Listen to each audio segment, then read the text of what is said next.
ছাত্র জনতার আন্দোলনে নিহতদের পরিবারকে দিয়ে একটি মহল উদ্দেশ্যমূলকভাবে মামলা দিচ্ছে বলে মন্তব্য করেছেন জুলাই শহীদ স্মৃতি ফাউন্ডেশনের সাধারণ সম্পাদক সার্জিস আলম। রাজধানী বিএসএল ভবনের সামনে ছাত্র জনতার আন্দোলনে আহতদের চিকিৎসা পুনর্বাসনের রোডম্যাপ নিয়ে সংবাদ সম্মেলনে তিনি এই মন্তব্য করেন। এ সময় সার্জিস আলম আহ্বান জানান কারো মাধ্যমে প্রভাবিত না হয়ে মামলা না করার জন্য। আহতদের আইডি কার্ড দেওয়া হবে উল্লেখ করে তিনি জানান, শহীদ ও আহতদের তালিকা যাচাই করে 31 ডিসেম্বরের মধ্যে প্রকাশ করা হবে। আহতদের 3 লাখ টাকা সহায়তা সহ প্রয়োজনে চিকিৎসার জন্য বিদেশে নেওয়া হবে বলেও জানানো হয়।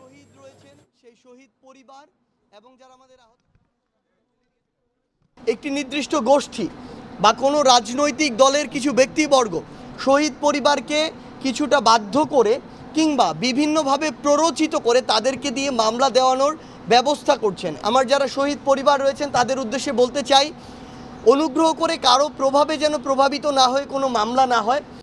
চুলতা কবেকার অন্ধকার বিদিশার দিশা, মুক্তার শ্রাবস্তির কারুকার্য। চেষ্টা করবেন রাত 9টার মধ্যে বাসায় চলে আসার। মেইন গেটে তালা লাগিয়ে দেওয়া হয়। প্রতিদিন কি তড়িঘড়ি করে বাড়িতে ফেরা সম্ভব?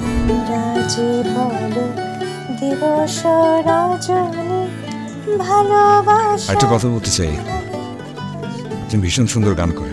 প্রেম পেরোলো অনেকগুলো মাস, ভালোবাসা মেখে আজ তুই অভ্যাস। তুমি আমি এসে খুব সমস্যায় ফেলে দিলাম, তাই না?